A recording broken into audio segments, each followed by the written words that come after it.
بسم اللہ الرحمن الرحیم۔ دوستو، آج ہم جانیں گے حضرت ہود علیہ السلام کا واقعہ۔ حضرت ہود علیہ السلام کو قوم سعد بھی کہا جاتا ہے۔ قوم سعد احقاف نام کے ایک بستی میں آباد تھی۔ احقاف عربی میں ریت کے ٹیلوں کو کہتے ہیں اور یہ علاقہ سمندر کے کنارے پر تھا۔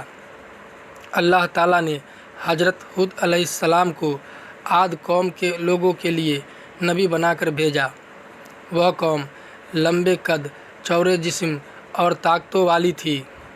سب سے لمبا اس میں 100 گز کا اور گھٹنا 60 گز کا تھا۔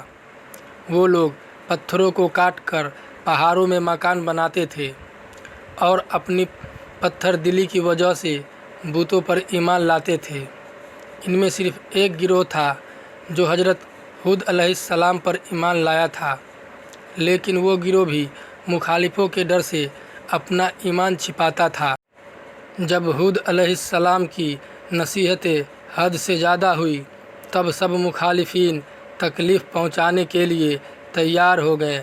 مسلمانوں نے حضرت ہود علیہ السلام کو اس بات کی اطلاع کی۔ حضرت ہود نے اللہ سے ان کے لیے بد دعا کی۔ بارش رک گئی۔ نتیجہ یہ ہوا کہ باغ و کھیتیاں سوکھنے لگی۔ اکال کی صورت پیدا ہو گئی۔ 7 برس تک یہ سلسلہ رہا۔ لوگ مارے بھوک اور پیاس کے پریشان ہو گئے۔ حضرت ہود علیہ السلام نے بڑی محبت سے کہا کہ ایمان لاؤ اور اپنے آپ کو دوزخ کی آگ سے بچاؤ۔ یہ سب آفتیں کفر کی وجہ سے تم سب پر آئی ہے، جس کی اصل وجہ خدا کا انکار اور اس کی عبادت نہ کرنا ہے۔ کفر کرنے والوں کی سمت ہی تھی کہ انہوں نے ان باتوں کو جھوٹا جانا اور اپنے کفر پر جمے رہے اور حضرت ہود علیہ السلام کے ساتھ بے ادبی سے پیش آتے رہے۔ وہ لوگ یہی کہتے تھے کہ اے ہود، ہم تیرے کہنے سے اپنے بتوں کو نہ چھوڑیں گے اور اپنے دھرم سے منہ نہیں موڑیں گے۔ اس زمانے میں رسم تھی کہ جن پر بڑی کٹھنائی آتی یا سامنے بڑی مہم ہوتی تو مکہ کے حرم میں جا کر اللہ سے دعا کرتے تھے اور دعا ان کی قبول ہوتی تھی۔ ان دنوں مکہ میں عاد قوم کے علاوہ عمالقہ قوم رہتی تھی۔ اس قوم کو مکہ کی سرداری حاصل تھی۔ جب قوم عاد کے لوگ ان مصیبتوں کے شکار ہوئے تو سرداروں میں سے 70 آدمی وہاں جانے کو تیار ہوئے۔ پوری قوم نے ان کو یہ نصیحت کی کہ مکہ میں جا کر بارش کی دعا مانگے۔